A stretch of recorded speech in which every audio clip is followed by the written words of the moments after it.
Oh, hello there. This is Fran, your co-host for this music podcast, Underrated, and today's episode we are looking at post-punk from the 1980s, late 70s with U2 and the Psychedelic Furs. As always, we had two playlists, one to use to discuss are U2 overrated and one to discuss if the Psychedelic Furs are underrated, a mix of the hits and some of the album tracks and even a few B-sides for good measure.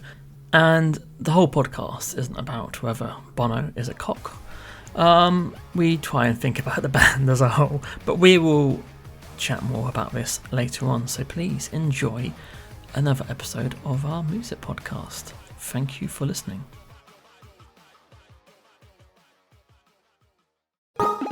Welcome to the Underrated podcast with Fran and Babs.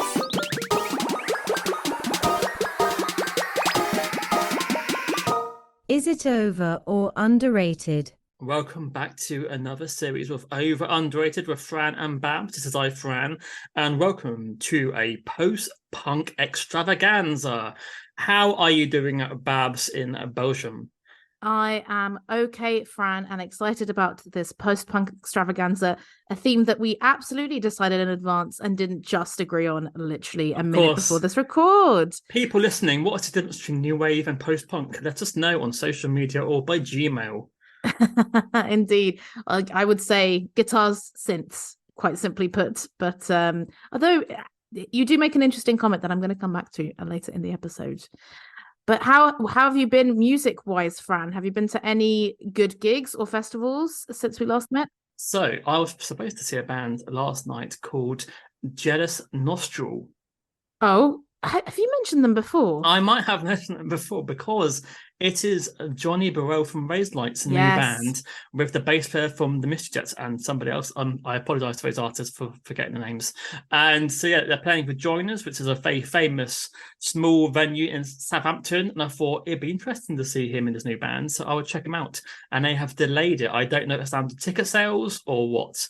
But I'll be waiting until late August, early September to see Jealous Nostril. Jealous Nostril. Yes, I have just looked them up and I posted about them in October 2022 on God's Jukebox with the caption, phrases I didn't think I'd be saying in 2022. Johnny Burrell's new side project has released quite a good song.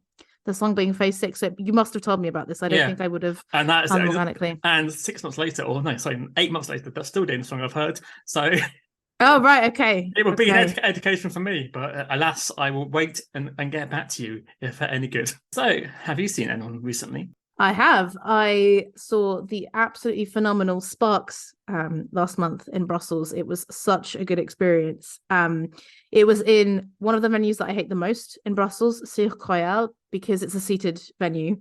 And also quite bizarrely, especially for a concert where, you know, a lot of the audience was older, let's say, it's a place that when the lights are down and you're in the kind of bottom of it, when you're trying to go to the seats in the front rows, there is a step and there is no like fluorescent light or anything. And I saw so many people trip up or like almost fall over holding their beers. And I was just thinking like, this is so bizarre. But yeah, it was amazing because it was a gig that did start with like everyone seated, but then the Sparks got more and more people going, and then by the end everyone was on their feet for all of it. And yeah, just incredible. I cannot believe how good Russell's voice sounds for him being 74. Mm-hmm. It sounds the same. He has so much energy, always jumping around. Ron also does it, you know, a little bit now. He sings the song and does the dance, which is very entertaining. And yeah, it was really, really euphoric. They really, well, one of the best gigs I've seen in a while. I saw them at Glastonbury. On the TV. On the TV. Yeah. The last time I saw them was with Fran Ferdinand. I was surprised about how much new stuff they played. Considering it's Glastonbury, usually they kind of play the back catalogue. But yeah, he sounds amazing, doesn't he? Yeah. No Kate Blanchett in Brussels, unfortunately. But no. Yeah, but supported by, I have to give a shout out to Mr. B, the Gentleman Rhymer, who is a friend of a future guest probably coming on. And so he was supporting Sparks. And the last time I saw him was at my friend's wedding where he was the entertainment. So it was a very different context I was seeing him in this time. So did you say which one was the bigger achievement for him? Um, well, do you know what? The wedding was far more intimate and there was a lot more jumping up and down because actually, Royale, I'm going to call you out once more. They advertised the concert as starting at 8, but he was on at 7:30. I think it was like doors at 8 and then Sparks were on at 8:30. So unfortunately, there was only maybe half the audience in there to see him, which was really silly. Well, that is silly, and I've been burnt many times by bands changing the last minute. I think there's a band called Gene, Yes. and I went to the farewell show, and like it was trains, planes, and automobiles for me to get there. I had a car like pouring out black smoke for like 2 hours, Oh God. and eventually arrived at the Astoria, which I think is also about to close down. And then they decided to come on stage at 8 o'clock. What the fuck? So I missed the first half an hour of Gene. That's frustrating. See, I don't know how it is in England, but I feel like with most venues, they will put the timings on Facebook. So if, as long as you go on the Facebook page for the event, it will literally tell you like doors, support act, bands, sometimes end. And I checked the website and I checked the Facebook event for Cirque Royale and nothing. So I mean, come on. And yeah, people were complaining. I'm like, yeah, like we are in the age of the internet. I know you know? it is a bit shitty, like especially like for traveling a long distance to not know like what time the support's There on. were people from anything. other countries coming, so it's like, yeah, Like they must know like a day before, surely, what time they. yeah. That yeah, I did. Like this day, I'm always literally having to phone the venue still to ask them what time. Really? Yeah, because sometimes if I'm reviewing it, I one Mhm. I have to ask them if I'm on the fucking guest list because I've driven like 2 hours and got there and then had some awkward phone calls, and then two, I then ask, can you give me the fucking stage times, please? Yeah. So I can get them on time. But yeah, it's ridiculous. I don't know if it's some sort of ego thing or it's a mystery. When will we arrive? I think it's disorganization. It's just like, right, they booked the concert first. They said 8 p.m. Or maybe, when the concert was booked, they didn't have a support act, but now they have a support act. So, but yeah, that's it. I did go for 7:30 because I couldn't find the information. I was like, for sure, like bands in Belgium normally like it starts at 8:30, not 9. So I was like, let me go a little bit earlier and see. So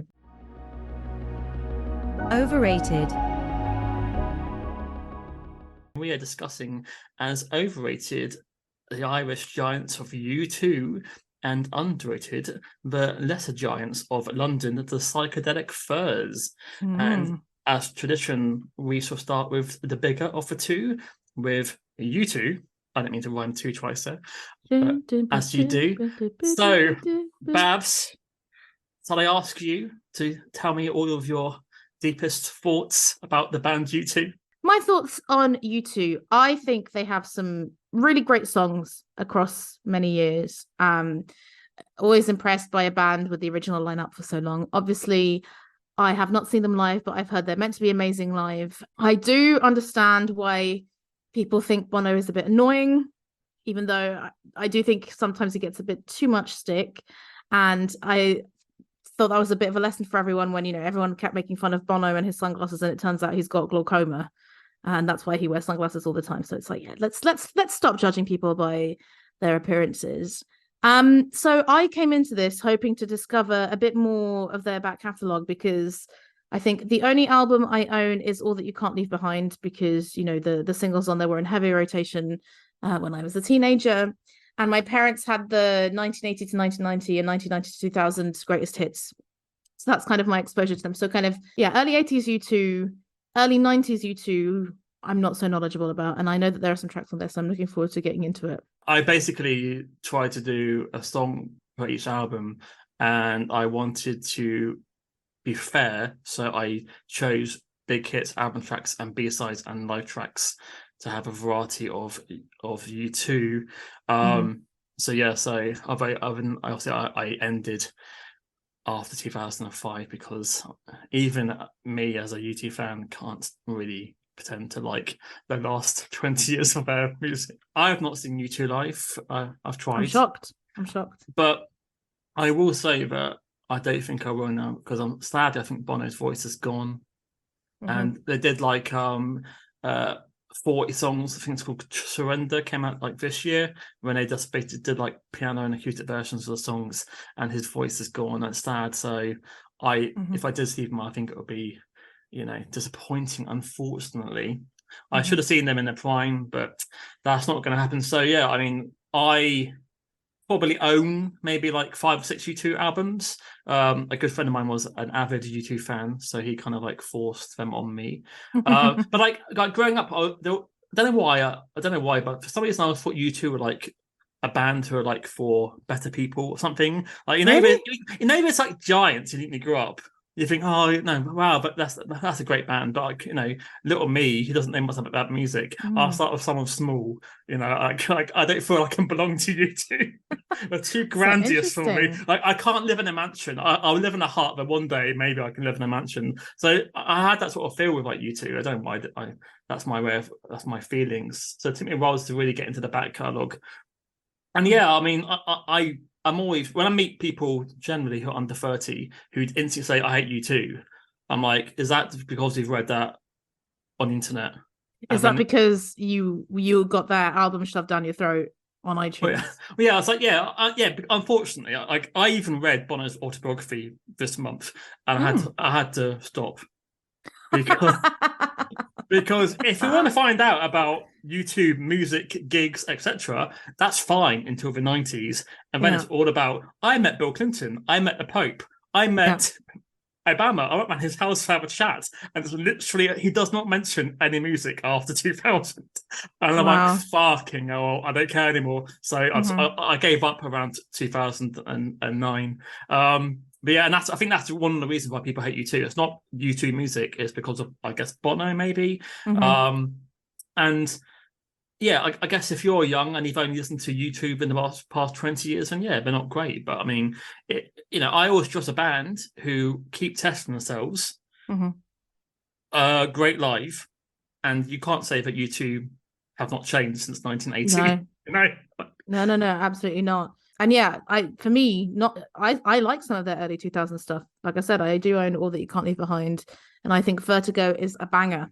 That thing of divorcing the personality of the lead singer from the music.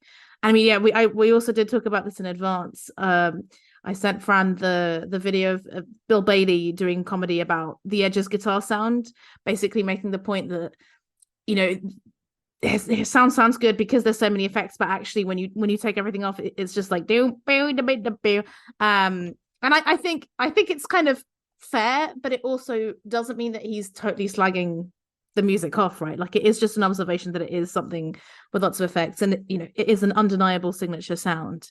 But I think any successful band that talks a lot about world peace and that kind of stuff, it does feel a little bit like preachy, I suppose. So yeah, but what I found interesting is, and we'll get into it when it comes to that album, there was a period already in the 80s where people were saying, oh, this is so overblown and self-aggrandizing. So I was like, oh, it's not just a recent thing. Like, people were also saying this in the late 80s. So yeah. Ever since he did Sunday Bloody Sunday, he's divided people's reactions. But I do feel slightly, because I think the Edge is all about the music. And I feel like a lot of time the rest of the band are sitting there waiting for Bono to return from the White House or whatever to actually get back to music, and maybe that's why their music is not strong, because the first 20 years I think U2 were absorbing a lot of music, trying to think about what they're going to do next, and maybe after the noughties Bono had more to deal with rather than just music, so it was and I'll do an album in a couple of years. But it just goes back to that thing of like, when you've been so famous for that long, like, in a way, it doesn't surprise me that you kind of want to write music about the world, because you travel the world, you see a lot of stuff that's going on. But I think it's very difficult to do it authentically when you're that famous and rich as well. So like I said, Vertigo, a banger. More like that, please. Yeah, I mean, that album is How to Dismantle an Atomic Bomb. I would say it's their last good album. I listened back to all of their albums recently, and there's 2 or 3 songs, but even those songs just sound like watered down versions of other classics. But then that's quite similar to a lot of bands. Most bands after 20 years, it's hard to keep being creative. I mean, we mentioned Sparks; they're one of the few. Yeah, they're the exception. but most bands, unfortunately, they after 10 or 20 years, they kind of run out of new. But that's fine. I mean, just to quickly go to Sparks, yeah. I fucking love The Girl Is Crying in Her Latte. Like, just that's it. They don't need to be inspired by Miss Sarajevo or whoever it is. But then again, maybe because Sparks never had that success, they feel like they can experiment still because course. they're not playing to a stadium or people. course. So maybe it's that. But yeah, so you know, I'm always having to defend U2 and Radiohead to people. You have to defend Radiohead. Yeah, Well, I guess. Yeah, the people who got into Radiohead, the first thing they heard was Cadet. You know. Oh, okay. I mean, so those are kind of older people then. No, I mean, like, say, obviously, yeah, when I was working in a record store, people had never ever heard of the Bends. Like, they thought they were a boring, weird band. I just had to pay the Bends, and they go, Madness. Just Radiohead? I said, yeah, they were a rock band, you know? Like, because they were moderately successful with the Bends. That's I guess because, like, some of the biggest hits that you hear is kind of it is things like No Surprises, Karma Police. So you might think they are a droney kind of, it's a drone, but they tend to have the, like, Justice isn't really played on the radio over here. So maybe that's completely on the rail of the other side of the Radiohead. And it's like U2, you know, U2, you never hear anything from the first 3 albums. A lot of people have no idea. Like, that's why I put on Electric Coat, because I don't think people are aware of, like, the post-punk angular sounds, you know. Well, yeah, that's your first pick, so maybe we can go into it. Over underrated. Starting with 1980 with Boy, and yeah, this was a band who basically wanted to be a punk band, and you know, the influence were Joy Division and The Clash, and you know, they would come to London to try and get signed, and then I think the only song people may know is I Will Follow. I do not know it. So I Will Follow, I think, is still a track they will play maybe occasionally on tour. But so Electric Co is like this fast, choppy, edgy guitar. I don't know if that's why he got named The Edge. It's a abbreviation for electric convulsion therapy, because a friend of theirs was having electric shock treatment in Dublin, and it almost killed him. So they wrote a song about it. But yeah, famously, they did a tour of America, I think, ending with Red Rocks, which is a kind of infamous like outdoor venue in America. And they recorded a live album and video there. There's a lot of flag waving at the time. And, you know, Bono's on about, hey, the only flag that matters is the white flag. But this is a live version, mainly because I just love the edged guitar playing and Adam's bass playing. I think it shows them as being, you know, this isn't a band who are bombastic. It shows, you know, they can actually play, they're tight. And yeah, it's so much energy to it. I feel like it's been hidden away. But to me, this is a great guitar riff, and it's shambolic post-punk rock, and I love it. Yeah, I was going to ask you about why you picked the live version from Under a Blood Red Sky as opposed to the studio version from Boy. I was not expecting this sound. I think Bono's voice sounds fantastic on this version. And I really wasn't expecting the kind of long instrumental bit or the guitar solo or the bass to be so driving. But yeah, I think for me, I enjoyed it, but it didn't leave me gagging to listen to this song more than twice, basically. But my research for the U2 section was basically reading up about the albums. I haven't really listened to any interviews or anything else.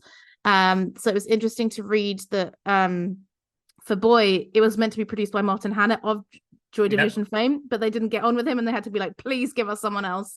And that someone else turned out to be Steve Lillywhite, right, who then became the kind of long-term collaborator. And I enjoyed reading about how Lillywhite employed non-standard production techniques, such as recording drummer Larry Mullen Jr. playing in a stairwell and recording smash bottles and cutlery skimmed against the spinning bicycle wheel. Yes, please. Love that kind of geeky shit. Yeah, I think Steve was a massive drum geek. So on both the bands we're talking about, there's a lot of it's very heavily drumming. So yeah, yes. But yeah, it's interesting to listen to Boy. I think, you know, if you think of U2 as Beautiful Day, then this is a completely different direction. Yeah, I can't stand Sweetest Thing, but completely different direction. It's where, and you know, it's more in common with bands like Block Party and that sort of thing than you know, bands like Coldplay, to be fair. So moving on to my next pick, and I am going to another U2 pop song from 1983's War, and I would probably say this is got the most radio-friendly chorus that people haven't heard, because barely anyone I know has ever heard of Two Hearts. I don't even think it's on the best of. No, I don't think it is. Yeah, but it was and it's a glorious single. But yeah, this again is about Adam's bass and shredded guitar, and I just love hearing Bono saying "I can't stop the dance." But I mean, they made an album called Pop in 1997, and it needed more songs like this. And I don't think that U2 have really written a song with a strong pop chorus like this again, to be fair. So I wanted to show another side, because obviously this came out, same time as Sunday Bloody Sunday, so it's quite a different side to the coin, to be fair. But what's your thoughts on Two Hearts beating as one? Well, my initial thought actually was like, don't you think that With or Without You has a okay, not poppy in kind of like upbeat way, but I think they've got some catchy songs with catchy choruses. But anyway, I loved how post-punky and funky it sounds at the beginning. I totally agree with you on Adam's bass.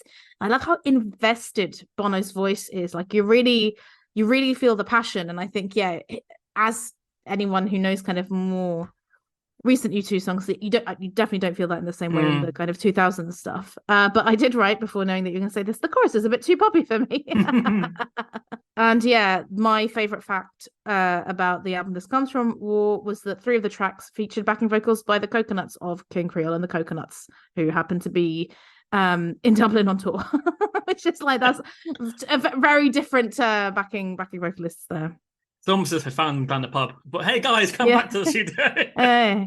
Imagine U2 covering Annie, I'm Not Your Daddy. I would be down for that. And a very serious with the edge guitar.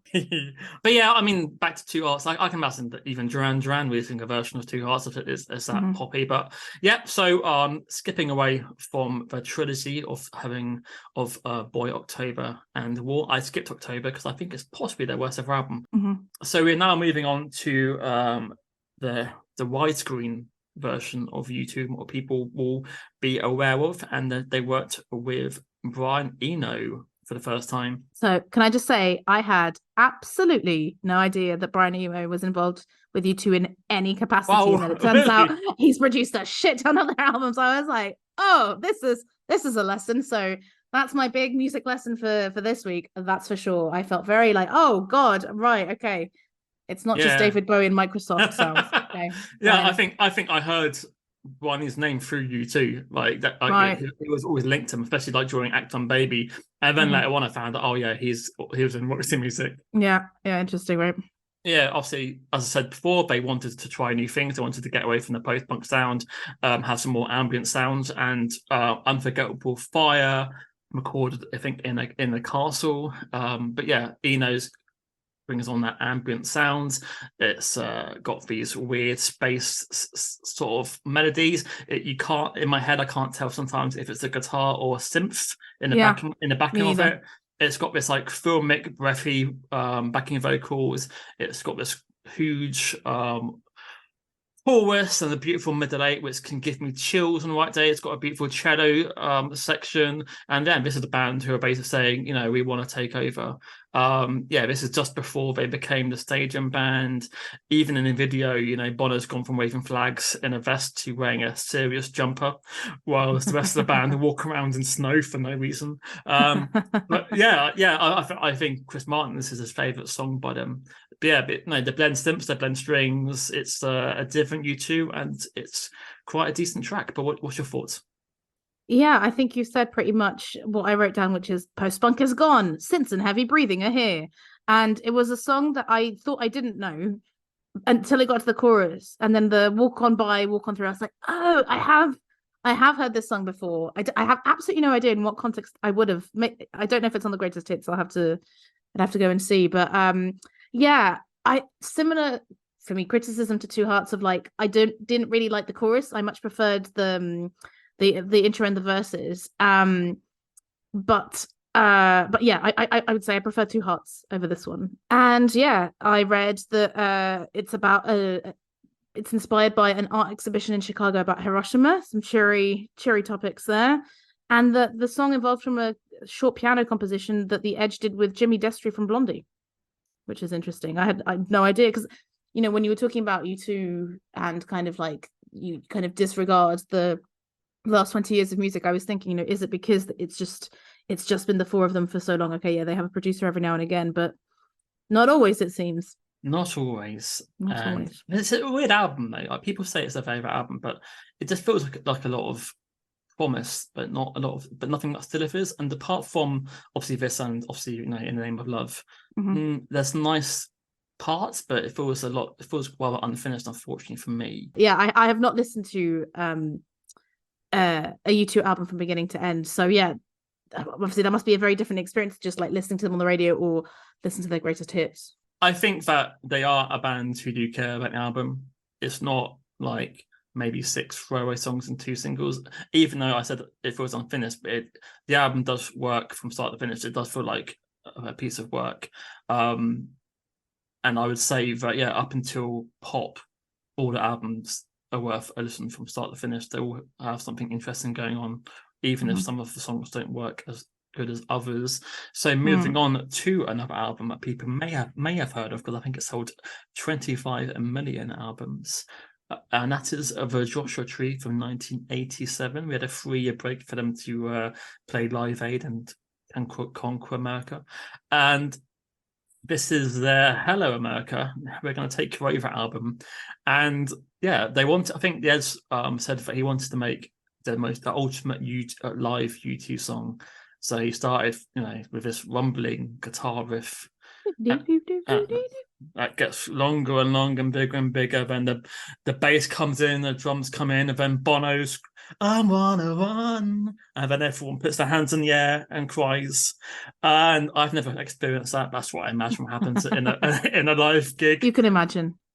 Apparently, they spent half of the Joshua Tree recording was trying to get the song right, because the time signature keeps changing and they couldn't get it to work. I don't think I noticed that the time signature changes. And I've got a feeling that Adam's bass isn't even in time at some parts of it, but then I think Ina says it sounds fine. Like stuck in the thing. What did you read about how in the earlier albums, like Steve Lillywhite had to like play Adam Clayton's bass parts for him to teach him how to play bass? Yeah, because he just couldn't play it well enough, and how he really wanted, I think, for the next album for Larry Mullen to play with a click track. And he refused, but then he met someone from Sly and the Family Stone who did use one religiously and changed his mind, something like that. So, they were still figuring it out, I think, maybe in 1987. But I think it's a great bassist. I think he's got some great bass lines. He's self-taught. He's punk rock. I think most people know this. This is probably one of their biggest anthems. Yeah, I think maybe it's overplayed, but there's occasionally I haven't heard it for a while, and it does magically appear on TV and radio, and I'm like, yeah, this is a fucking good song. Have you heard the Pet Shop Boys cover? This is what I'm saying. I've heard the Pet Shop Boys cover way more. Have you really? Than this. Yes, because I think it was on, like, we were much more of a Pet Shop Boys family than a U2 family. And obviously the Pet Shop Boys one mashes up with Can't Take My Eyes Off of You very well. So actually it had been a really, really, really long time since I'd heard the U2 version. And I think I must have heard some kind of radio edit or something, because I had absolutely no idea it had that extended kind of organ intro and so much instrumental. Like, for me, it was a kind of 3-minute song, much more epic than I realized. And I've written, Fran, it felt Bruce Springsteen-y, but I didn't mind it. So what is it? What is it that gives it that extra shine? Is it like a piano? No piano.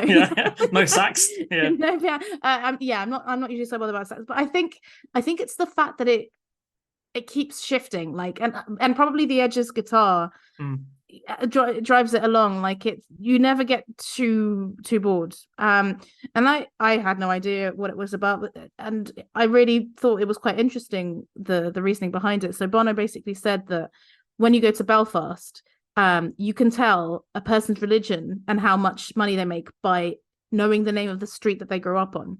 And he went to Ethiopia, which obviously a very different place, where sometimes the streets have no name. And then there's something about, maybe that's a dream of art to break down the barriers and divisions. So I was like, it's quite a nice thought. Again, it does sound a bit like, this is what I am, the savior, I am the cultural bringer together of people. But I'm like, oh, that is a nice thought and a point well made. So moving on to their first UK number 1, surprisingly. So Rattle and Hum is a weird album. Some would say it's studio. Basically, they made a tour film called Rattle and Hum, and the soundtrack they made as a CD. The soundtrack has new material some live and some covers, which is just a weird thing. And then it's spurred 3 singles, and Desire was one of them. And yeah, this got to number 1, I think, in 1989. And yeah, it's it's got the Bo Diddley din din din din din din, as heard later on by Craig McLaughlin from Neighbours with Hey Mona. That's a reference for anyone who's my age. That reference. Enjoy. Not no one else apart from Josh Widdicombe. Josh, let us know if you enjoyed that. Yeah, you're welcome. But for me, it's a bit too basic rock and roll. It's a bit too obvious. I never loved it. I'm surprised this was number 1. Maybe it's a shit week that year. This isn't my top 10 songs. I wanted to sprinkle over different versions. So I thought, well, I've got to put on U2's biggest hit in the UK, which many people may not know was Desire. So what are your thoughts? I did not know it was their biggest hit in the UK, but actually, yeah, this is one of my more preferred U2 songs. I've put it's simple, it's catchy, I'm not annoyed by the harmonica at the end. But when I did go and see that they cite 1969 by the Stooges as the main influence, you're like, oh God, yes, absolutely. Like, have you gone to listen to that song? No. Oh my God. I just hear the Bo Diddley. Dun, dun, dun, dun, I mean, it's also the Bo yeah. Diddley, but I mean, I'm guessing that's who the Stooges were inspired by as well, of course, or everyone. Elevating the black music, being inspired by black music. But yeah, God, what a great song 1969 is. I hadn't heard that in absolutely ages, but it really is. Over underrated. What's your next pick, Fran? Well, my next pick, I thought, well, my favourite album is Acton Baby. I would probably say that's my top 10 albums of all time. So I thought, do you know what I should do? Is not include any songs from that album at all. And put a B-side because I'm a prick. But as I said before, I wanted to show them in a different way. So Lady with a Spinning Head, it was an early demo before Acton Baby, and they could never complete the song. So if you listen to Lady with a Spinning Head, you may hear reference to some other songs that made the album, like The Fly, Ultraviolet, and Zoo Station. But it all came from this one track. But I still feel that it worked to me. I love the la la la la lady with a spinning, and I love all the different saxes and synth noises swirling round. It's there's an extended dance mix which I think is better, but it goes on for 8 minutes, and I wanted you not to hate me. So I would have accepted it. I think sub 10 minutes is okay. As long as it's, not several, but yeah. But, again, how brave is it to be literally the biggest band in the world and then think, nah, fuck it. We're going to be influenced by, European electronic music, and we're going to move to Berlin, and we're going to say, right, I'm going to sing in a completely different way. I'm not going to sing about politics. And I think Larry and Adam were like, fuck. Both think our careers fucked, and they're pushing back the whole time. And for Ed and Bono, as I said before, I think back then it's all about the music. They cared about music so much that they wanted to keep pushing. And I think 10 years later that had changed, their life had changed. But yeah, so I think a lot of people would be surprised if this is a U2 song. But what are your thoughts? I did a 180 totally on the song. When I heard it, I was like, oh, I absolutely hate this. I enjoyed the effect on Bono's voice and the use of strings, but then it got weird at the end, and I was like, oh, hang on, like this is actually probably way more interesting than I'm giving it space for. And then it was really weird because it's like it finished, and then I played it again, and it's like the beginning made sense after I listened to the end, and now it was one of my favorites on the list. So yeah, I'm not surprised that it was a B-side, because it's like, yeah, it isn't like an immediate kind of hit. But yeah, I really love the atmosphere that it created. And it's interesting to hear you talk about Achtung Baby, because yeah, I remember hearing that title as an album and thinking like, why Achtung Baby? And only did I make the realization, like, yeah, 91, just after German reunification. And I remember like reading or watching videos about Zoo TV and never understanding it, like why it was called Zoo TV. And there's this like wonderful like summary of it on Wikipedia, which is like, The show's incorporated channel surfing, prank calls, video confessionals, a belly dancer, and live satellite transmissions with war-torn Sarajevo. And it's like, what the fuck?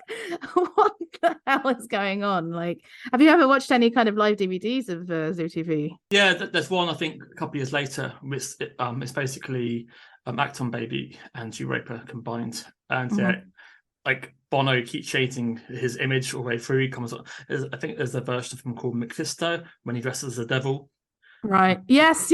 All in red. Yeah, I've seen that. Yeah. And I mean, this is like Bono said, he wasn't.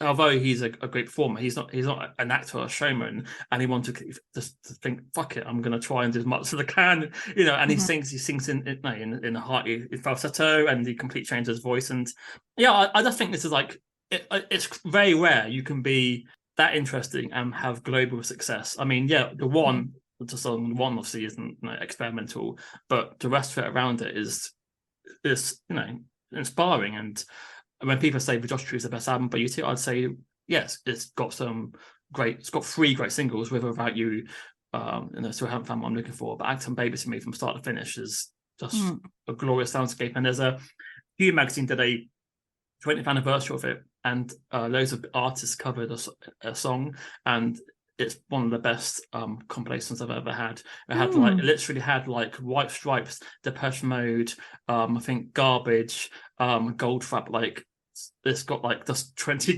brilliant artists just covering all the songs in it, and I highly recommend it. So if you say you hate U2, listen to Acton Baby and Joshua Tree, and come back to me. If you still hate U2 after that, then fair enough, but at least give it a chance. Yeah, no, you've left me keen to go and listen to Acton Baby, I will say. So moving on to halfway through their Zoo TV tour, they started to experiment. I wanted to do another album. At first, it's going to be an EP with just 6 new random tracks, and then they got so inspired they made an album. And there's Johnny Cash has a song in there called The Wanderer, and this is even more probably the most experimental they've ever got. It's got Numb as a single, which is the Ed speaking all the way through it. And then this is Babyface. This has got this weird childlike piano sort of sound. We've got Bono's falsetto. We've got this driving chorus. I think it's influenced by trip hop. I would say it's got a great distorted guitar, which I wonder if that influenced Garbage maybe. Because this is 93, and I think Europa is a failure. I would say that it's only got 5 decent songs in it. But again, after having Acton Baby, you're fucking brave to release an album with maybe only 1 commercial song in it. And so give it a chance, because this is the band, just saying fuck it, we're going to try and do something different. Some of it doesn't work, but what's your thoughts on Babyface? So I would like to start by saying that I always thought it was Zerupa, not Zeropa. So I'm glad that you said it out loud. I don't know. No, but that makes sense because it's like Zoo Europa, I'm guessing, right? If it's that thing, literally just the light bulb went off in my head. So thank you, Fran, and boo to my interpretation of spelling because it's not double O. The childlike piano that you mentioned, do you know who it reminds me of? A band that we've covered before on Here is Underrated. Indochine. It really reminds me of Chez Demandé à la Lune or some of the others where they sometimes have that. It's like, the childlike things that but also sound a bit spooky when contrasted with other harder stuff. Yeah, this was the most surprising song by far, but I think it works really well. I like the gnarly guitars and the deep bass with that childlike voice. And I like Bono. Is he harmonizing with himself, or is he singing in harmony with someone? I don't know. See, Ed does seem backing vocals, so sometimes it's hard to, especially when they put in distortion on the voice. It's just like, okay, I don't know. But yeah, reading about Zeropa, a lot of people called it like a coda to Acton Baby. And I guess it was done at a similar time. But for me, I like this. I don't know if I liked it more than the lady with the spinning head, but this was far more immediate than that. So for me, honestly, on this playlist, the 2 albums that I want to go and listen to are Acton Baby and Zeropa. So yeah, I'm surprised that you said that it was a failure, because I thought it would be kind of similar-esque to Acton Baby. But if Acton Baby is a kind of perfect album, it is difficult to follow up. Acton Baby still had killer singles. Acton Baby has One, The Fly, even better than The Real Thing. Not a fan of One. Not a fan of Even Better Than the Real Thing. Wild Horses, yeah. So, but obviously, you had these big killer singles. The singles from this was Lemon, which is fucking love Lemon. yeah, right? But people would be like, "What the fuck is this?" Obviously, he sings completely like Prince the whole way through it. So I discovered Lemon, I think through Q Mag. I think it was Q Magazine had the Perfecto mix of Lemon, which for me is one of the greatest remixes of all fucking time. Paul Oakenfold doing it. Lemon, I love it. I don't know what Lemon is she's wearing. Is she wearing a big furry hat? I don't fucking know. So I literally actually think I only listened to the original Lemon today for the first time because I just love the remix so much that I put it. Also because it is on Tidal, but it definitely wasn't on Spotify for a while. Wow. I don't think so. Maybe I was finding it incorrectly because it's the Perfecto mix, not the Paul Oakenfold. But yes, if you like Bono going under some lovely beats, I do recommend that. Yeah, again, like when I first heard Lemon, I thought, "What the fuck is this?" But now I love it, and I even love Numb. If you want to see The Edge, tied to shit. I have a feeling I've seen. I've heard that's The Edge speaking sounds familiar, so I'll have to go and check it out. I think I did it on Top of the Pops randomly, but and the only sort of like normal sounding song is Stay. Which is boring. But I think that was left over from Acton Baby, and then they sort of took it over. But yeah, that's the only sort of like obvious youth song in the entire album. Apart from that, it's different. I think what surprised me the most out of kind of this song and the one before, like it feels kind of a little bit Britpoppy. Like it doesn't sound a million miles away from the kinds of sounds that would be coming from the Pulps, the Blur. I'm thinking the Pulps more specifically than anything else. But I'm like, oh, like they are kind of reinventing themselves and going with the times a little bit. And it is still early 90s, right? So yeah, wasn't expecting that. Good. Yeah, so we are moving on to the theme tune to Batman Forever. Disappointing. Second Batman song on the podcast by a big artist. And yeah, this is Hold Me, Thrill Me, Kiss Me, Kill Me, I believe. Is that right order? And 1995, not on an album, sadly, although the album Full of Us Pop was so needs this song to be on it. So this is maybe the sexiest Bono's been on a recording for me. This could have been a Bond theme. I know in the same year they wrote GoldenEye for Tina Turner, but yeah, I don't know that. Oh yeah, Edmund Bono wrote GoldenEye. No, that I'm very surprised about that. Yeah. Wow. Okay. So 95 they wrote two. I mean, this could have been a Bond theme with like the strings and everything as well, you know. But yeah, I think this is one of the. This would be my top 10 U2 singles, and Manson I've mentioned the first track on their album sounds very much like this as well. I remember like back in the 90s, I remember when Todd Pops had like a premiere, and I remember being really excited to be able to see U2's new song because it had clips for Batman. Yeah, and, everything came at once, and it's got a brilliant video of like an animation of U2 mixing the clips of Batman Forever, seeing Valerie Kilmer at his finest. And yeah, I think, as I said, it's got a beautiful guitar riff, catchy chorus, Craig Armstrong strings. I'm a big Craig Armstrong fan. And I think, yeah, I don't hear this at all played this day anymore, but I think it's a great single. What are your thoughts? So my thoughts are that I had seen this song title so many times, but I had never bothered to click on it to listen to it. I don't know. I was just like, oh, I don't know. Because maybe it's so long, I was just like, oh, it's too much effort. This is a fucking great song. I was so pleasantly surprised. Love the bass. Can it be a Bond song? I see what you mean with the strings, but I think it's maybe a bit too electronic, although I am thinking of Die Another Day, which was a Bond theme that I did quite enjoy. Sigmund Freud. So maybe. But yeah, like with the others, it feels so 90s, and that's just not a sound I had associated with U2 before. Like it's clearly, I've put grunge inspired in textures, you know, there is something a little bit kind of menacing about it and a bit slow and slinky. I'm glad that you made me click on it and listen to it. I really enjoyed the song. A lot of people on YouTube are saying I fucking hate U2, but I love this song. And you can't hate U2, can you, if you like one of their songs? Well, so moving on to an album you do know, and I thought, shall I play a single? I thought, okay, I'll try an album track. So I think this is my favorite album track, and I believe this is the Edge's favorite song from the album. This is Kite. For I believe it's kind of inspired by his father, who was dying of cancer, and about how he never spoke to him, lack of communication. And I think it came from a guitar leap from the edge, and then he added a slide guitar, and then once the chorus was there, then Bono felt comfortable when he sang. He sang apparently for like 6 years. I think he had some vocal issues. When he found his voice again on his album, that's why he belts out, "I'm a man, not a child," and screams it out. But if you watched it live at Slane Castle, I think he did it a month after his father passed away, and he slightly changed the lyrics, and then he just strums the guitar and he says communication. No, we need communication, because he never really spoke to his dad much about stuff. I think his dad famously told him that to never have a dream, because you'll be disappointed, because he was like a failed, well, not so, he wanted to be an opera singer, and he never became an opera singer. Right, okay. But there you go, and that's Kite. What are your thoughts?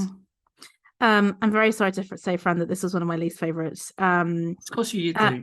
You haven't got a heart. That's I haven't got a heart. I'm joking. I haven't got a heart. I'm joking. It's buried deeper underneath in my body. It is a stadium ballady type thing. I mean, I didn't know all that story. Like, I think knowing now what it's about, and if you've seen it live, I'm sure it has more meaning to it. But yeah, I don't really like the song, and I did think his voice sounds very raspy here, so maybe that is why, especially kind of just going through and listening to those early 80s songs that I didn't know, and being like, wow, his voice, wow, his delivery, like the contrast here is quite stark. And I think, one thing that Bono can do sometimes is really make a ballad strong with his voice, and I don't think he does it here, unfortunately. And Brian Eno and Danielle Lanois, or Lanois, however you pronounce it, is still here. I just can't believe that they also produced this album. I know that like this was on purpose, them going back to basics, because I think pop was a bit of a failure for them. Right, okay. So it was like, that's why this is, I guess, the cliche U2 sound. Was maybe for me why I felt a bit off, because obviously I grew up in the 90s liking the new version of U2. So when this came out, I was like, oh, back to this now. Yeah, I felt like, oh, you've gone back to your lot of that. So for me, I didn't love this album as much as people said it was. It's maybe why I chose Kite, because I don't know, for me, I like the sort of like electronic loop at the start of it and the ending of it. Did you read the story about the laptop being taken? No.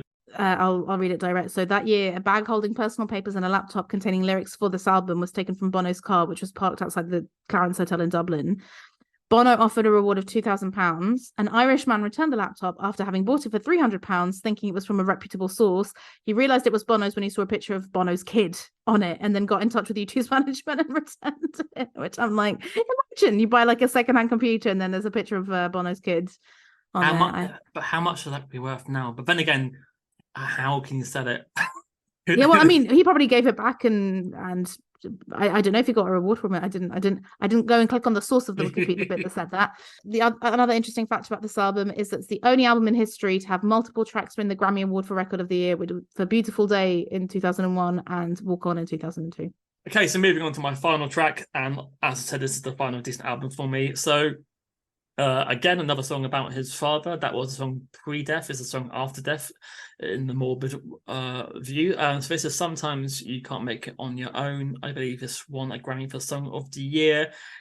And yeah, it's a song that stirs emotion. They had it for a long time. And it took Steve Lillywhite, that old friend from the 80s, to tell them that they need to write a chorus. So I think literally he then added the it's me when you look at the mirror, that bit, and then suddenly thought, oh, it works. And it's very obvious. Maybe YouTube added. I think they changed the chord structure to make it less obvious, but I like it acoustic. I like it on the piano. I like it in a live environment. I think it's a beautiful ballad. Maybe the last good song they wrote. Dun dun dun. Unfortunately for me, I literally wrote, this is U2 by numbers, I think, as you kind of hinted at. I found it a bit of a boring song. It's not the worst song. Like, I think I prefer this to Kite, for example, and it does build. I think the Sometimes You that's fine, but everything around it, I'm like, nah. It's too long to build. And unlike Where the Streets Have No Name, where it's like it's building and it's back and forth and constant, and that kind of grips you. This one, I didn't find it gripped me, unfortunately. So yeah, so I imagine if you were like 14, 15 and you heard this, this wouldn't grab many people. I don't even remember hearing this at the time. I think this is number one in the UK. This song.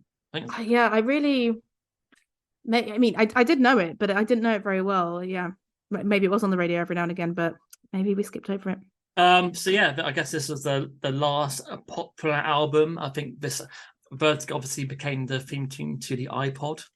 Yes. Which sold, apparently that did really well for them, and like a whole new generation were brought over to the U2 side. But then obviously, you know, they had, is it No Line on the Horizon? I literally looked at the track listing today, and no idea. I literally couldn't remember how any of it sounds at all. I just remember Songs of Innocence, like with, is it Larry Mullen? Yeah, holding someone. And then Innocence of N is the one which is like the sequel to that. And yeah, I can maybe think of one or two songs. I didn't have an Apple phone, so I didn't cry when they gave me free music. But I kept thinking, I mean, is that the worst thing of your yeah that's ever happened but I guess you? it's that thing of like it was just the thing that you couldn't remove it, right? It was like fair enough that you want to, but like I think I remember they had to like create apps for you to be able to remove it from it, and it's like that is really like you should have that option. And do you remember the apology video that they did where they were like what I remember from it, I didn't look it up, but it's like they're all sitting in a circle with their backs to each other, and then Bono's just there being like, yeah, like we should have thought about this, it was a bit much. But yeah, I did mention it kind of up the top, but with Rattle and Hum, which you mentioned, kind of was this weird album. Like that was the one where I saw loads, it really divided critics, and they were like, oh, they're so self-aggrandizing, like how dare they kind of think that they could do something like this. So I was like, oh, okay, this isn't just a 90s and noughties thing. Like that tarring U2 with that brush started much earlier, which is interesting. But I think there's another reason why they did change to the new version of U2, because I think that they did get, because that film Rattle and Hum, they did come across it as a bit too ponderous and a bit boring, and I think that hurt them a little bit. So yeah, that's another reason why they reinvented themselves. But it's nice to know that they even care. A lot of bands don't even fucking give a shit about what the critics said. I haven't mentioned the Passengers album. Do you know about this? No, I don't. So after Zooropa, they made a made-up band called the Passengers, including Brian Eno in the band, and they made a soundtrack to a film that doesn't exist. Oh, okay, yes, this does sound familiar. And then the only song you may know is Miss Sarajevo. They did a Pavarotti. So that wasn't a U2 song? No, it's officially the Passengers. And I think Larry was like, what the fuck are we doing? Like, what is this? We're making a soundtrack to a film that doesn't exist, and Brian is officially in the band. But yeah, so that's like an unofficial U2 album, but I think I don't even know if it's on Spotify or anything, to be fair. So that is U2. Do you think U2 deserve to have sold to 135 million albums? Fucking hell. But it's just interesting. When we mentioned album sales, is that like dead now? Like, is that up to 2010? Well, I of course, Fran, did my homework, and they have 20 million plus monthly listeners on Spotify. They're 284th, which is a bit lower than I thought they would be, because I mean they are one of the best known rock bands in the world.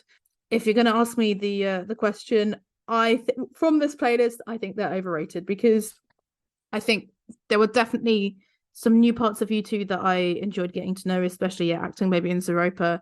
And even though, I'm not dying to listen to them again or save them, I did enjoy the early 80s. But yeah, for a 10-track playlist, for me to only get excited about 3 of the songs, well, with Desire I knew already and I enjoyed, let's say 3 of the new songs, I would say overrated. But they have so many different sounds, and they have got so many songs that I do love, that I'm sure there's a 20-track U2, 30-track U2 playlist that I would think would be perfect. So yeah, maybe one day I will try and make it, when I have the patience, because how many bloody albums do they have? I think it's at 14 albums. Okay, not as many as I thought. Yeah, so for me, I think from 1980 to 2005, I would say they're a 4-star band. I will finish with, I have one more very important thing to say, which is the Electrical Storm music video with Larry Mullen Jr. and Samantha Morton is sexy as hell, people. If you don't know it, go and check it out. Yeah, another song that's been lost in. That's one of my favorites. But see, I remember that music video being on, and I think that was a song for their greatest hits album. So I do remember that being William Orbit produced it, I believe, when he was popular back in those days. Well, they do Madonna and U2. Love it. That's the end of part 1. Do you listen to albums start to finish? Do you love concept albums? Are you always the first one at a party to bring up King Gizzard? Say no more. The Album Concept Hour podcast has everything you need. We have hot takes. It's like Voltron. It's just like Voltron. It's like Voltron with jazz. This is emo. This is Willie Nelson's emo trip. Bad improv attempts. That was. Let's all do our best Aussie accent. Let's not. Let's alienate all the Australians. And sometimes we even learn something.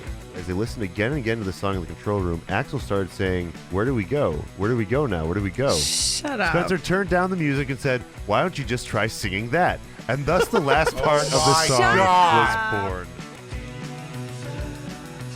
Listen to the Album Concept Hour wherever you listen to podcasts.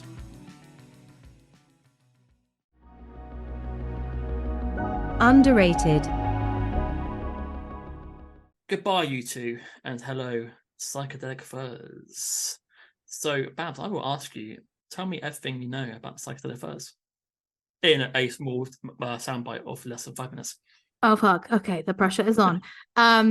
So I had saved 4 songs by Psychedelic Furs in 2016, 2017, 2018, and 2020. I had no memory of doing this because I thought Psychedelic Furs were one of those bands that I would go check out, be like, this is not so much for me. Probably because I would listen to Pretty in Pink only. Mm-hmm. But then I was like, oh no, God, I have made a bit of an effort, and I clearly enjoyed more songs than I thought. And 2 of those songs are on your list, and I will tell you which ones they are when they come up. So I knew that they were linked, obviously, to Pretty in Pink. I did not realize they were English. I presumed they were American because of being linked to Pretty in Pink. And yeah, you mentioned that they are a London band, but the Butlers were actually born in Kingston upon Thames. Shout out. That's down the road from me in Epsom where I grew up. Shout out Bentall Centre. that's where I remember the shopping centre. And I hadn't realized that it was Richard Butler who did Love Spit Love, who formed them when they were on a hiatus. And Tim. And Tim as well. Okay. Yeah. And they did a very good version of How Soon Is Now, which was in number 1, The Craft, and number 2, Charmed. It was the theme tune. I had no idea it was these guys who I thought were American in the first place. Honestly, you would How Soon Is Now, you would think it's a song that's uncoverable, and yet Tattoo and Love Spit Love did a decent job. Who would have thought? And basically that was literally, this is all I know coming in. I guess that because it was an 80s band that you liked, I thought it was going to be new wavy, but they are also post-punky, for sure. Yeah, so again, I think the first time I heard them was Pretty in Pink, and I thought they were like a punk band I hadn't heard of. And yeah, when did I get into the Psychedelic Furs? I think I must have heard Love My Way, and then that's... And I think I bought a best of like £3. I used to do, if I saw like a best of like a couple of £1 and I liked 2 songs, I thought, yeah, give it a try. That's such a good tactic for discovering music. Yeah. I guess it's like, that'd be like putting on the playlist these days. But yeah, so I used to buy a lot of best ofs, and then but then in the UK, like, yeah, apart from Pretty in Pink, they have no hits. Like, there's no top 20 hits, I don't think, at all. And I didn't know how many albums they made. I didn't know that they were kind of bigger in America. And then I bought that best of, and then slowly I started to buy the albums one by one. And I was like, this band's really fucking interesting. Why are they not like... I know of The Cure had a lot more bigger pop songs, but it felt strange how this band were kind of like just, oh yeah, by the way, there's a band called the Psychedelic Furs. And then I think in the mid-noughties, the Killers would name check them quite a lot, and and then more and more like bigger bands. I know the Foo Fighters have covered them on the Clueless soundtrack. Counting Crows covered them, and it's all American bands. And then looking at it, the Butlers moved to New York in 1984.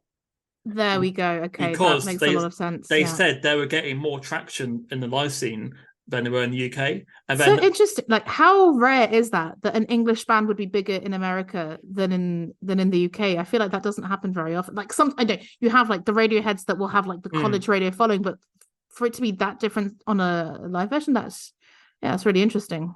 So, the only band I know who are similar is the Flock of Seagulls. Randomly, were quite big in America compared to the UK. Oh, really? Yeah, I don't know why that was. It's the haircut.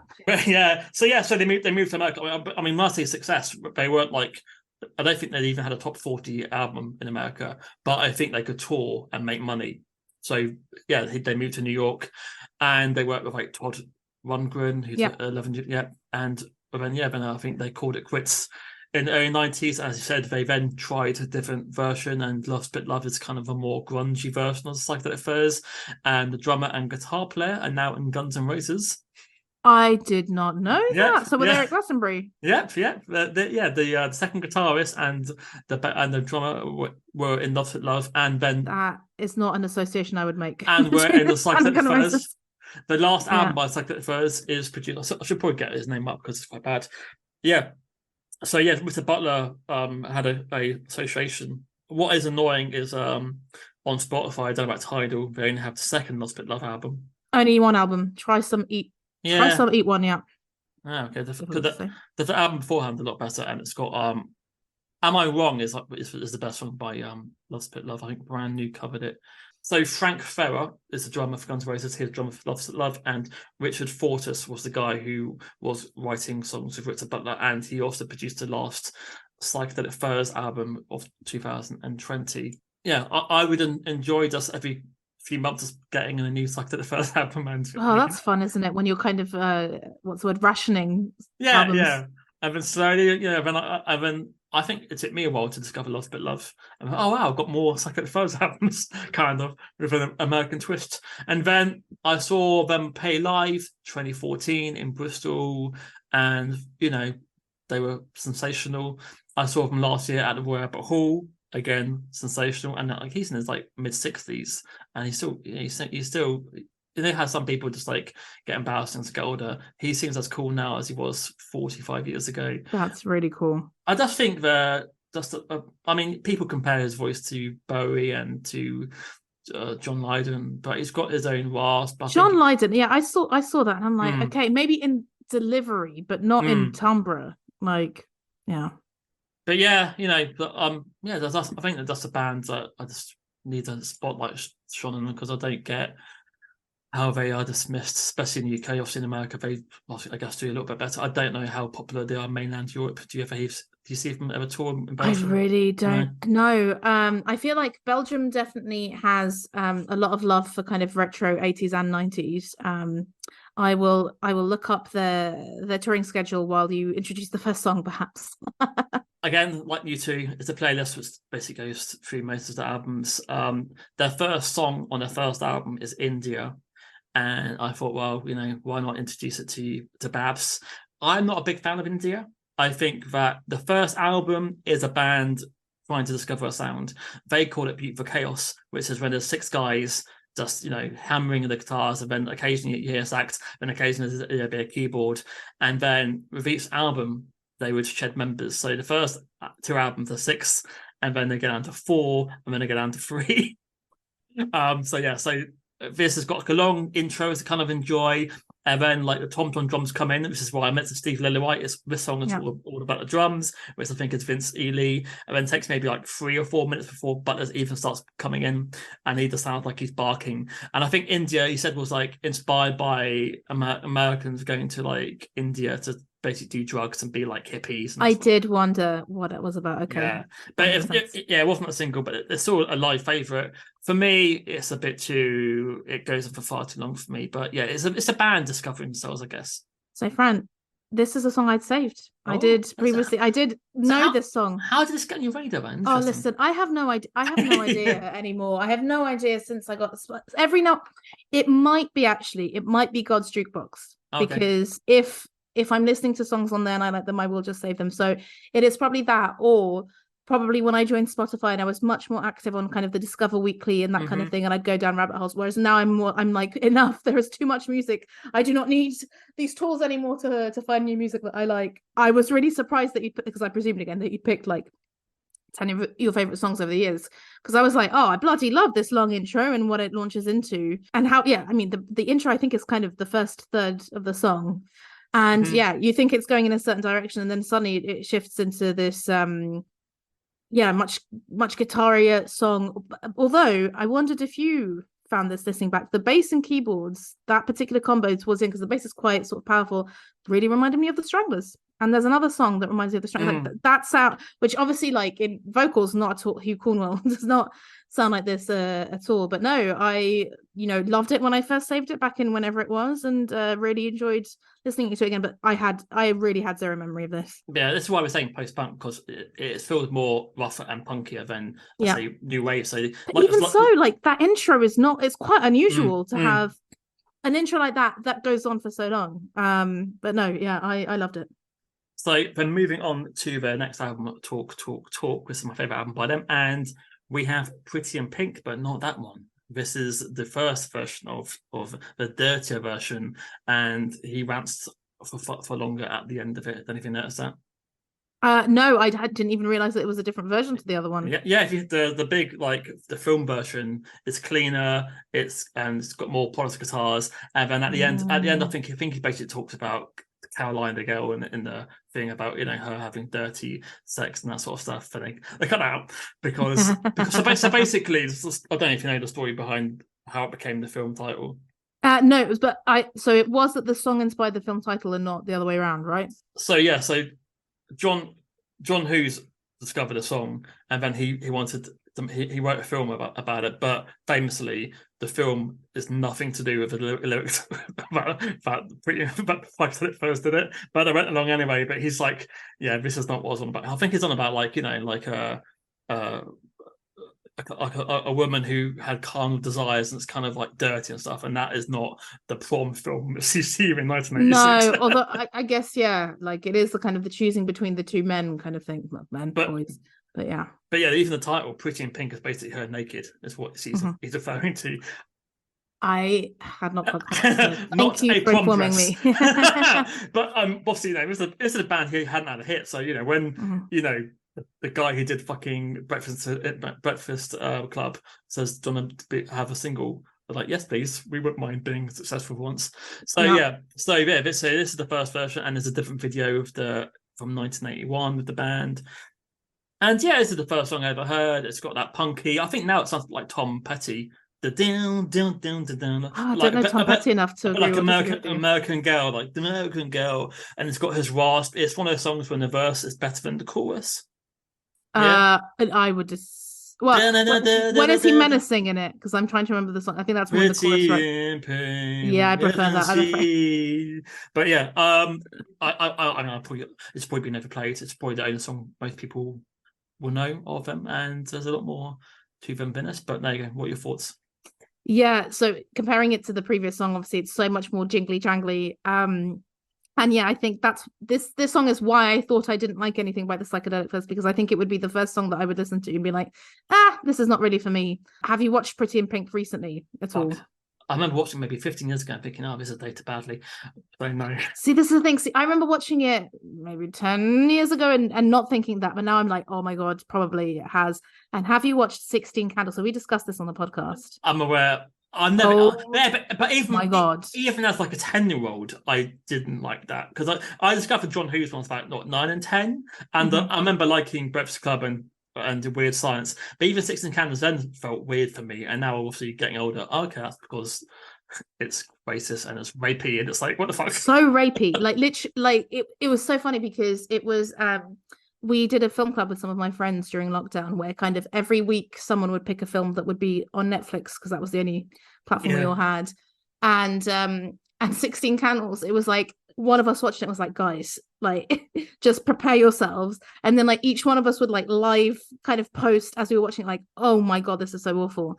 But yeah, I just want to mention that Wild Sex in the Working Class by Ongo Bongo, which I think is from 16 Candles, that is such a banger. I'm like, the only redeeming feature of this film is that's how I discovered that song. But yeah, Pretty in Pink, unfortunately more like Melancholy and Mauve for me. Very sorry, that's very bad. I was trying to come up with something. It's fine. Oh, dearie me, I'm sorry. It's fine. So same album, but this is not a single. This is Into You Like a Train, which I believe is a sexual remark there from the Butler. So again, it's a lot of drumming. We like Lil White likes the drums. There's sax, but not annoying for me. It's got I love the guitars high in the mix. But yeah, I think people at the time were offended by how sexy the song was and how, dirty it was to sing about someone fucking, but it was about saying, well, people have sex. What's wrong about, Like, wasn't James Brown around before then? Yeah. Yeah, it's like just because the character is a female, what's wrong about that's reverse sexism. So he stands by it, and yeah, I think they still play this live. I think it's driving, and I just enjoy the synths coming in for the chorus. Beautiful track for me. I thought the beginning of the song, when it literally would have started before the kind of, I really can't tell what the extra, let's say, bits in songs from Psychedelic Furs are, because you're like, is it a synth? Is it some kind of random instrument? Because doesn't Todd Rundgren bring in, like, I saw like cello and marimba, and I'm like, yeah, right, okay, marimba, I don't think I would have got there very easily. But right at the beginning, it literally sounded like it could have been a song from a mid-noughties indie band like Killers Like Block Party, just the way it sounds so clean. And simultaneously Joy Division as well. Like, you can tell that that's the inspiration too. I think on first listen I didn't like it. I much preferred it on second listen, because for me, it's not an immediate, there's too much going on for it to be immediate. But by the second listen I did quite like it. I will say there are bands who grow on you. Like when I first played that best of, I think maybe only 2 or 3 songs sort of shone out, but that's why I love going back, because even now I go back and I think, okay, I never gave that song a chance. I think because there's so many different people playing on it, you find new things to fall in love with. But moving on to a pop song, maybe the most poppy of all the songs, and the only other song I knew, and maybe the only other song you would hear, which is Love My Way from 1982, the Todd Rundgren Forever Now. And yeah, it was basically, the story is that they wrote the song, they're in the studio, and then randomly in the corner with some marimbas, and then Todd said, should we give that a go? So they started playing the synth riff on the marimbas, and I thought, yeah, that works. So there we go. That's why he brought it in. Yeah, it was just already there. It was just spontaneous. Yeah, it's the most polished song, but I don't know why this is not a top 10 single. I think if you look at the musical landscape of 1982, 1983, you're thinking, why was this not a hit? I don't get it. There's a great cover by the Polyphonic Spree, for further listening. But yeah, I don't know. But what are your thoughts? So this is another song that I'd saved of the 4. I can tell you that the other 2 were Pulse and Don't Believe. One of them from the 2020 album, indeed. I love this song. I think this is their most accessible song by far.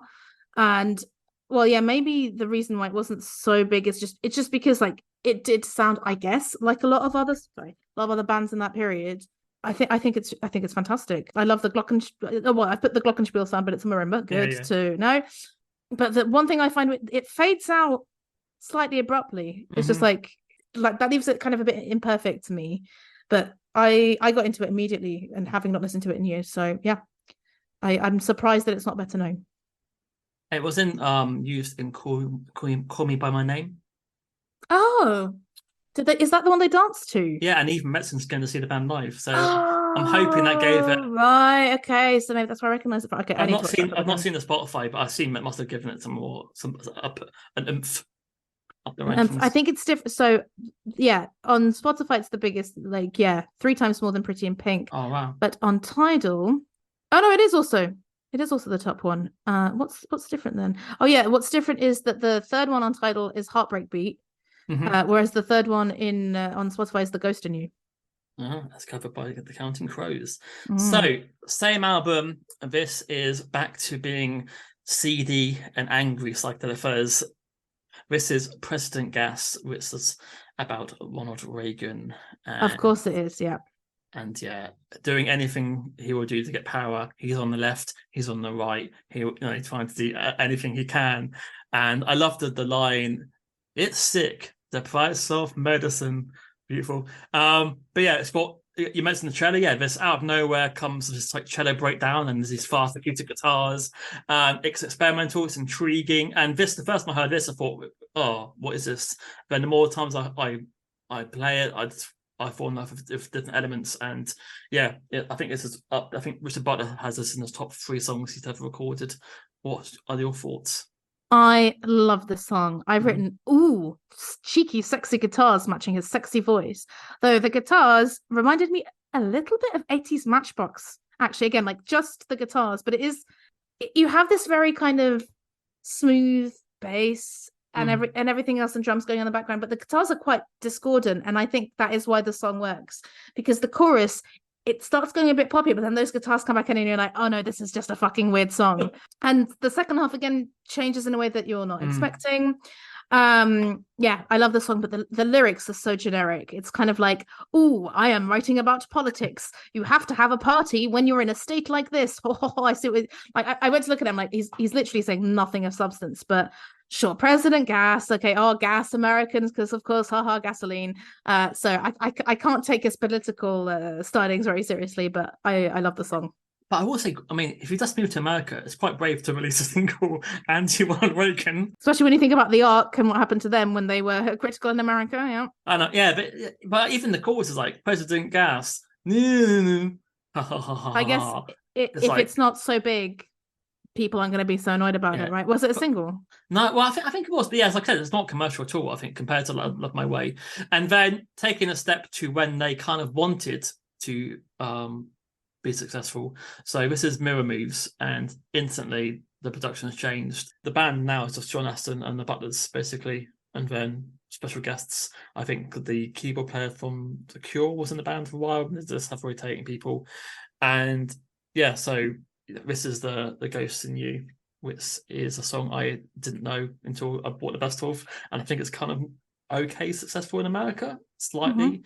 But yeah, this is glossy. It's less edgy, I guess. This is probably like with Love My Way as poppy as it could be, but I think, but it's got a great melody to it. I quite like the chorus. I just thought like if this was produced differently, for me, it needs to be reproduced by somebody else. I think that they're going for primetime radio too much of a single. What are your thoughts? Yeah, that synth line is really annoying. That, and the synth line at the beginning, I really didn't like it. I thought the chorus and the harmonies were great. I thought they were stirring, but that synth line, it really annoyed me. And I was like, okay, well, you know, with one of the U2 songs, I had to listen to it a second time, and I listened to it again. I was like, nope, it's just, it's not for me, I'm afraid. But I was surprised to see that Robert Smith from The Cure said this was one of his 5 favorite albums of all time, Mirror Moves, apparently. Yeah, no, it's got some decent material in it, but you know, when you're a fan of a band and you've heard them being produced by other producers, it's like Todd Rundgren would have done better with this, like other producers, and it does feel like this is a band who just moved to America and basically said to their management, how do we get onto radio? And or a record company which is like, we'll make you guys huge. You guys sound like this. Oh, sorry, Americans that listen. But yeah, interesting that there's no synth player in the band, and then obviously the synth suddenly became the main instrument. I don't know how that happens. So yeah, so for me, it was a grower. Like I had to hear it a few times but now I enjoy it. Underrated. So moving on to Heaven, which was a single.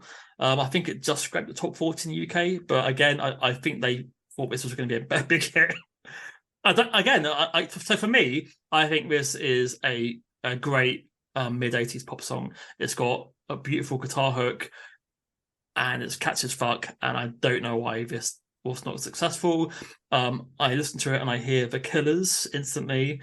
I think Mr. Butler still loves it, and I think they were shocked when this was a flop.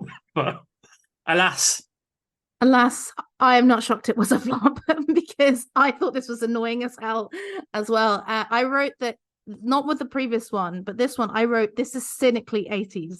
To me, it sounds fake. The piano is especially terrible, but I don't like the synth line either. And the guitar solo, oh my God, I really disliked it. And I think, as you've put this in chronological order, I was like, where's the post-punk sound? Like, I can hear it, the bass is still there.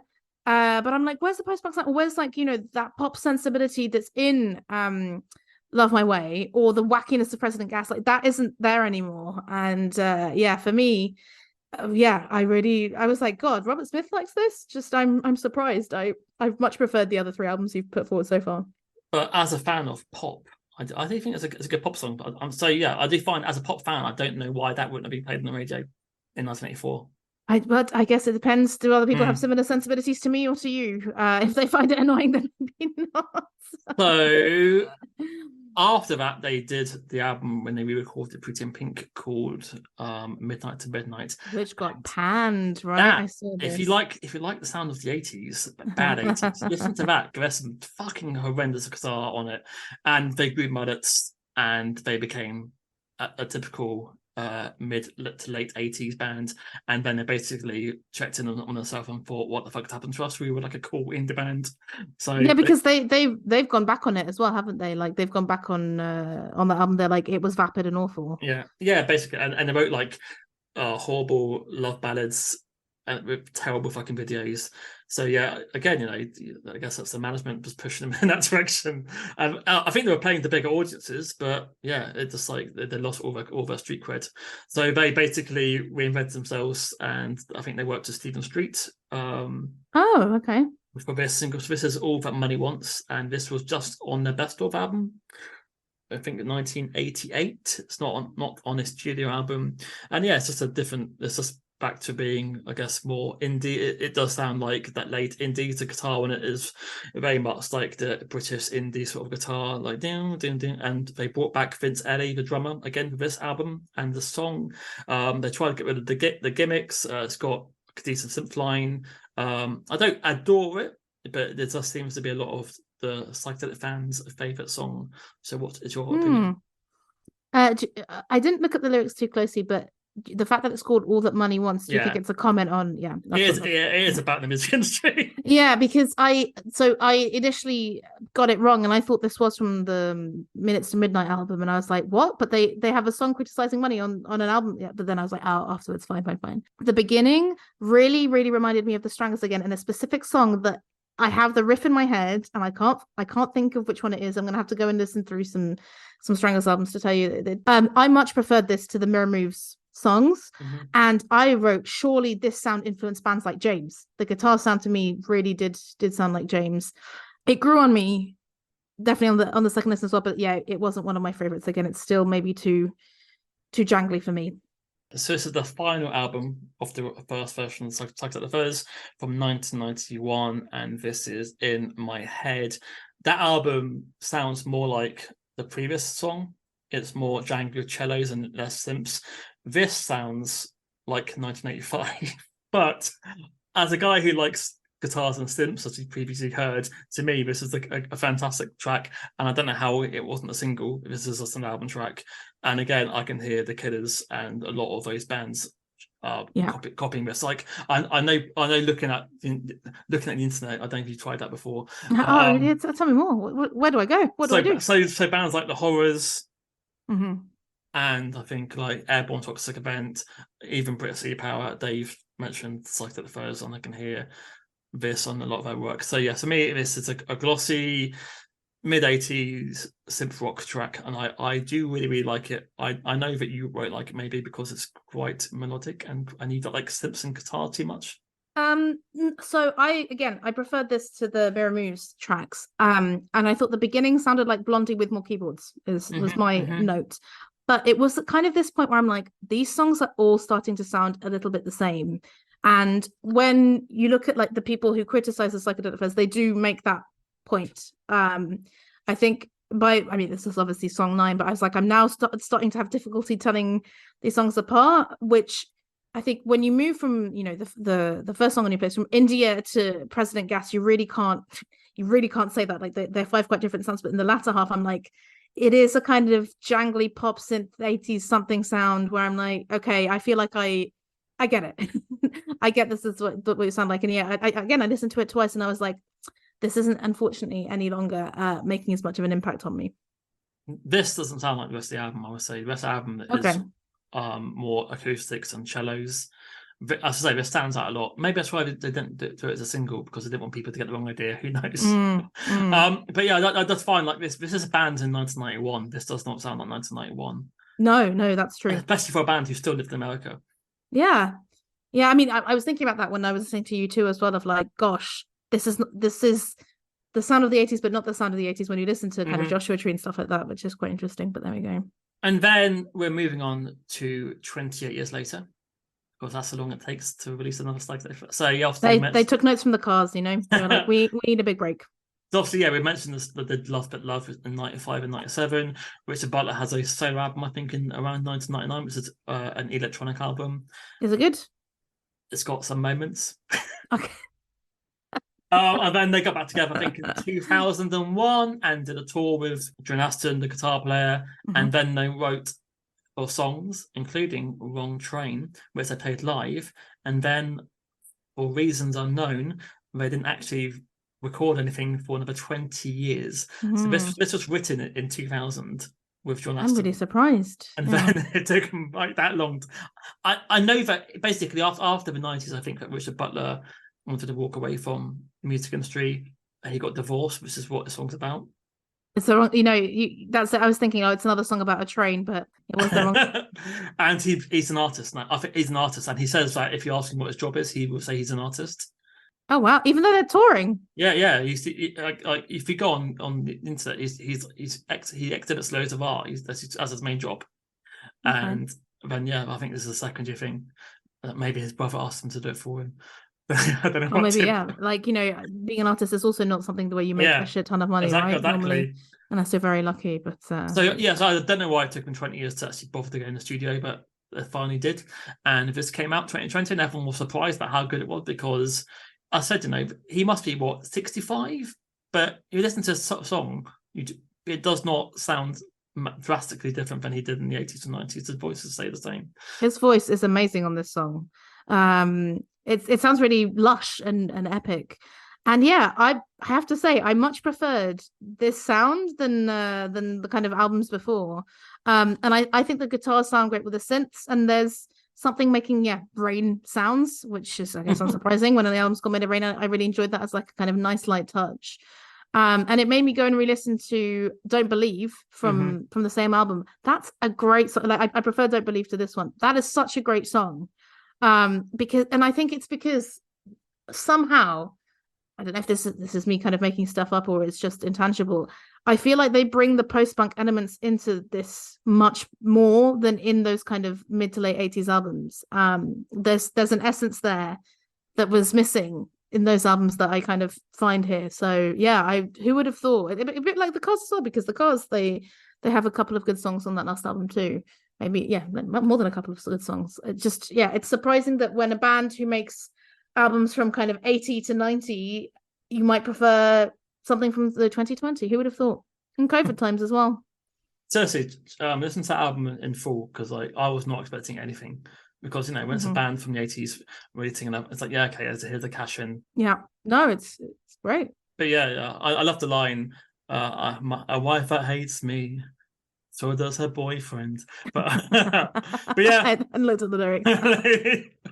But it's got 3 great singles. Don't Believe was a single. And I'm hopefully they will make another album. If wait another 28 years, I'm not sure they will be alive. So make it happen. Make it happen, guys. But looking at stats wise, like they've only sold 1.8 million albums. That is surprising, given that they have 1.5 million monthly listeners on Spotify. Over 1.5 million, But so they've never had a top 20 album. This doesn't make sense to me. The bands like Kajagoogoo have sold more albums than Psychedelic Furs. I don't get, because they were on Columbia. They were on it was a major label. So I just found it really interesting, because to me, obviously I'm a bit more of a fan of pop music, but I can hear Heaven, Love My Way, and think these are, for me, like a top 20 single. It's very strange, and to come back after 20 years with Wrong Train is fantastic. Love But Love is really interesting. You like How Soon As Now, but I would say that Am I Wrong and Fall to Tears, also great songs. If this will get one person to listen to the Psychedelic Furs, then do it. They're still touring, mainly in America, but they still come to the UK occasionally. Check them out. I hope so, because I heard from George today that our previous guest, George Thurley, that since listening to our prog episode, Tidal keeps recommending him prog to listen to. So clearly us and Joss Norris are having a bit of an impact on people's listening habits. So would you call them underrated or overrated, the Psychedelic Furs? See, once I saw they had 1.5 million monthly listeners, I was like, oh, they're not underrated. Like that's a really big, I think if it was around the, I don't know, like 300,000 maybe, but I'm like, that is a lot of people. And maybe it is people from Call Me By Your Name and people who still enjoyed John Hughes films. But this playlist was much more of a mixed bag. Like the U2 one, I felt fairly kind of, let's say, mostly neutral about it. This one, like the songs that I loved, I adored. And the songs that I didn't like, I really didn't like. So I think in terms of consistency, like I wouldn't call them overrated. No, not at all. Like they definitely deserve to be better known. But I wouldn't quite call them underrated, though I might change my mind if I go and listen to their debut album and a few other albums in more depth. So, come back to me again later. I'm just comparing them to their contemporaries. Mm-hmm. So The Cure has 17 million. Yeah, of course they do. U2 still... 20, but let's think of an average band from the mid-80s.